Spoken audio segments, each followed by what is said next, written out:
COVID-19 цар тахлын нөлөөг олон нийтийн оролцоотой бууруулах нь төсөл үзүүлж байна.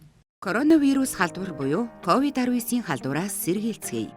Эргэн та COVID-19 цар тахлаас өөрийгөө болон найз нөхөд хайртай дотны хүмүүсээ дараах байдлаар үр дүнтэй хамгаалах боломжтой.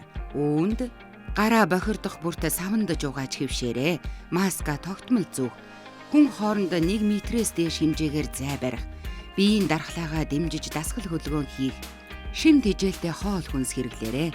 Мөн та олон нийтийн арга хэмжээнд оролцохоос татгалзан альва уулзалт, хурал чуулганд онлайнаар оролцож, хүн ам олноор цугласан газар очихоос зайлсхийгээрэй.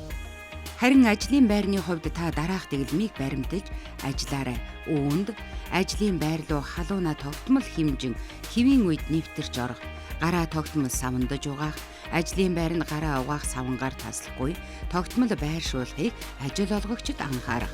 Өөрөө тасалгааны агаар сэлгэлтийг 20 минут тутам хийж, ажилтан хооронд 1.5-аас 2 метрийн зайтай байхаар ширээг байрлуулах. COVID-19 вирусын халдвар авах хамгийн эрсдэлтэй ажлын байрыг тогтоож, эрсдлээс хамгаалах арга хэмжээ аваарай. Ажилчдын хоолны газрын ширээнд хүн хоорондын зай бариулах. Хоорондоо амны хаалтгүйгээр ярихгүй байхад анхаарах. Та халдвар хамгааллын дэглэмийг сайтар баримталснаар халдварт өвчин дүрдэхгүйгээр нийгмийн харилцаанд аюулгүй оролцох боломжтой. COVID-19 цар тахлын нөлөөг олон нийтийн оролцоотой бууруулах нь төсөл. Дасан цогцож, өөрчлөлт хийцгээе.